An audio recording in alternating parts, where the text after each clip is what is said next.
తీసేశారు. Before shooting తల్లి ప్రేమ first film అయింది. రేపు షూటింగ్ వెళ్ళాలి, టుమారో షూట్ ఉంది అంటే ఎవరో చెప్పారట, సినిమాటోగ్రాఫర్ ఎవరో చెప్పారట, కొంచెం ఏజ్ పెద్దగా అవుతుంది తీసేయండి అన్నారు. అప్పటికి టెస్ట్ జరిగింది, మేకప్ టెస్ట్ జరిగింది, తల్లి ప్రేమ అనే సినిమా. అలాగే ఇక అన్నయ్య ఉన్న రామబ్రహ్మ తిరిగి పట్టుకుంటే ఫస్ట్ ధర్మపత్ని పుల్లయ్య గారి డైరెక్టర్ ఫస్ట్ ఫిల్మ్ అని యాక్ట్ చేసింది ధర్మపత్ని అనే సినిమా 1941 లో యాక్ట్ చేశారు. ఫస్ట్ సినిమా నాగేశ్వరరావు గారు యాక్ట్ చేసింది ధర్మపత్ని, డైరెక్టర్ బై పుల్లయ్య గారు 1941 లో. అది కూడా ఏంటి, అన్నయ్య తిరిగి తిరిగి తిరిగి తిరిగి మా తమ్ముడికి ఛాన్స్ ఇవ్వండి, మా తమ్ముడికి ఛాన్స్ ఇవ్వండి అంటే వచ్చిన సినిమా ధర్మపత్ని. అలాగే నెక్స్ట్ 1944 ఆ మధ్యలో 2-3 సినిమాలు చేశారు, యావరేజ్ గా ఉన్నాయి. 1941 తర్వాత 1944 లో సీతారామ జననం బ్లాక్ బస్టర్ మూవీ, శ్రీరాముడు పాత్ర వేశారు. సీతారామ జననం అంటే 1941 లో ఫస్ట్ మూవీ, 1944 మనకు మధ్యలో చిన్న సినిమాలు చేశారు, అవంతగా ఏం పేరు తెలియదు. 1944 లో సీతారామ జననం చిత్రంలో శ్రీరాముడు పాత్ర వేశారు. దానికి డైరెక్టర్ బలరామయ్య గారు. అక్కడి నుంచి ఆయన తిరిగి చూసుకోలేదు. 3 years స్ట్రగుల్ చేశారు. 1944 సీతారామ జనంలో శ్రీరాముడు పాత్ర వేసిన తర్వాత దానికి డైరెక్టర్ బలరామయ్య గారు. అక్కడి నుంచి ఆయన స్టార్ట్ అయిపోయింది. అదే బాగుంది, పర్ఫార్మెన్స్ బాగుంది. తర్వాత 1949 అక్కడి నుంచి అంతా ఈ ఫోక్లోర్, ఈ మైథలాజికల్ స్టైల్ జరుగుతా ఉంటే 1949 లో బాలరాజు అనే సినిమా స్టార్డమ్ తెచ్చిపెట్టింది. బాలరాజు 1949 లో బాలరాజు అనే సినిమా స్టార్డమ్ తెచ్చిపెట్టింది. మనకు టోటల్ ఫిల్మ్స్ ఆయన చేసింది 255 అనకాడు. కొన్ని ఆర్టికల్స్ లో 256 అంటారు. ఆల్మోస్ట్ 256 ఫిల్మ్స్ టోటల్ గా ఆయన అద్భుతమైన పర్ఫార్మెన్స్ తో, మేజర్ రోల్స్ తో, మేజర్ పర్ఫార్మెన్స్, మేజర్ హీరో అనే క్యారెక్టర్ చేసిన సినిమాల్లో 256 256 ఫిల్మ్స్ ఉన్నాయి. తమిళ ఫిల్మ్స్ 26 సినిమాలు చేశారు ఆయన. చాలా మంది తెలియదు, తమిళ ఫిల్మ్స్ 26 ఫిల్మ్స్ హీరోగా మెయిన్ క్యారెక్టర్ చేశారు ఆయన. అలాగే హిందీ ఫిల్మ్స్ ఒక సినిమా చేశారు. తెలుగులో సువర్ణ సుందరి అనే బ్లాక్ బస్టర్ మూవీని హిందీలో అంజలిదేవి గారి మళ్ళీ నిర్మించారు. నాగేశ్వరరావు గారు, అంజలిదేవి గారు యాక్ట్ చేశారు కలిసి. అది బ్లాక్ బస్టర్ అయింది, డైరెక్టర్ బై ఆదినారాయణరావు గారు. ఆ బ్లాక్ బస్టర్ యాస్టీస్ రీమేక్ చేసుకుని హిందీలో కూడా నాగేశ్వరరావు గారు నటించారు. అది హిందీ సినిమా సువర్ణ సుందరి.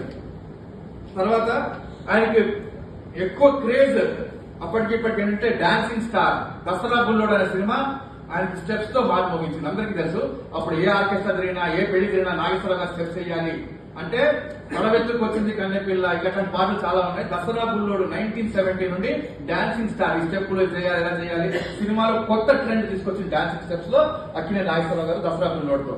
అలాగే డబుల్ రోల్ వేశారు, డబుల్ యాక్షన్ ఫిల్మ్స్ అంటాం, డబుల్ రోల్ ఫిల్మ్స్. దాదాపు 16 ఫిల్మ్స్ చేశారు. He acted as double action characters 16 films. దాంట్లో ఇద్దరు మిత్రుడు, బుద్ధిమంతుడు, శ్రీరామ రక్ష, రాముడు కాదు కృష్ణుడు, ఇలా చాలా ఫిల్మ్స్ ఉన్నాయి. 16 ఫిల్మ్స్ లో యాక్టర్ అయితే డబుల్ యాక్షన్ రోల్స్. తర్వాత టీవీ సీరియల్స్ కూడా యాక్ట్ చేశారు ఆయన టీవీ సీరియల్స్ లో కూడా యాక్ట్ చేశారు. మట్టి మనుషులు 52 వీక్లీ ఎపిసోడ్స్, 52 ఎపిసోడ్స్ కి ఈటీవీలో వచ్చింది మట్టి మనుషులు. అలాగే ఒకే ఒక్కడు అనేది డైలీ సీరియల్, దాదాపు 120 ఎపిసోడ్స్ మా టీవీలో వచ్చింది. ఆయన ఫిల్మ్ చూశారు, నాటకాలు చూశారు, టెలివిజన్ కూడా చూశారు. అలాగే ఆయన సింగర్ గా ఏంటంటే ఒక మనిషికి ఉన్న టాలెంట్ అన్ని మనకు తెలియాలని చెప్తాను, అందుకు రాసి పెట్టుకున్నాను. ఆయన గాయకుడిగా సినిమాలో పాటలు పాడారు. ఆయన చాలా మందికి ఐడియా లేదు. అంటే ఒక శ్లోకం పాడుండొచ్చు, ఒక బ్యాక్గ్రౌండ్ పాడుండొచ్చు, ఒక పాట పాడుండొచ్చు. ఆ సినిమాలో సీతారామ జననం అనే సినిమాలో శ్లోకం పాడారు. ఆయన వాయిస్ టోటల్ పాట బాగా ఉంటుంది. తర్వాత మాయాలోకం అనే దాంట్లో పాట పాడారు. తర్వాత ముగ్గురు మరాఠీలో పాట పాడారు. పల్నాటి యుద్ధం, బాలరాజు సినిమాలో కూడా అక్కడక్కడ పాటలు పాడారు. అంటే సింగర్ గా కూడా ఆయన ఎస్టాబ్లిష్ ఉంది. ఇండివిజువల్ టైటిల్ కాదంట, అది మనకు చాలా మంది తెలియదు. రీసెర్చ్ లో మనం చూసాను.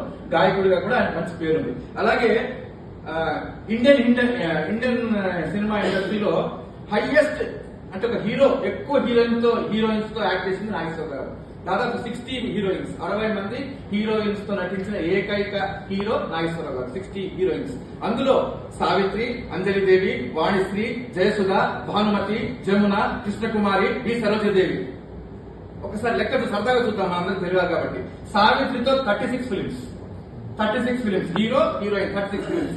Anjali Devi hero heroine 29 films. Vanisri hero heroine 22 films. Jayasudha hero heroine 25 films. Bhanumathi hero heroine 12 films. Jamuna hero heroine 19 films. Krishnakumari hero heroine 11 films. B Sarojadevi 7 films. 1, 2, 3, 4 సినిమాలు చేస్తే కోకొలలు 1 film heroine, 2 films heroine, 3 films ఇలా చేసుకుంటూ పోతే ఇక అది ఇస్తుంది. Apart from that top most ఇంకా తెలియాలి రికార్డ్ అని చెప్పడానికి 60 హీరోయిన్స్ తో ఆయన చేశారు. చాలా మంది ఇంట్రొడ్యూస్ చేశారు. అలాగే తర్వాత మల్టీ స్టార్, ఇప్పుడు మనం ఏదో మల్టీ స్టార్ అనుకుంటున్నాము. నాగేశ్వరరావు గారు ఎప్పుడు దుమ్ము దుమారి లేకుండా మల్టీ స్టార్ లో దాదాపు 14 ఫిల్మ్స్ మల్టీ స్టార్ చేశారు. 14 ఫిల్మ్స్ మల్టీ స్టార్ అంటే చూడండి, దాంట్లో మాయాబజార్, భూకైలాస్, గుండమ్మ కథ, కృష్ణార్జున యుద్ధం, సత్యం శివం, చాణక్య చంద్రగుప్త, శ్రీరామకృష్ణుడు, హేమా హేమిలు, ఇలా చెప్పుకుంటూ పోతే 14 ఫిల్మ్స్ లో మల్టీ స్టారర్ విత్ అప్పటికి టాప్ క్లాస్ యాక్టర్స్. ఒక ఎన్టీ రామారావు గారు, తర్వాత ఒక కృష్ణ గారు, ఒక శోభన్ బాబు గారు, అలాంటి వాళ్ళతో చేసిన సినిమాలు. అంటే వాళ్ళ డేట్ దొరకడం, వీళ్ళ డేట్ దొరకడం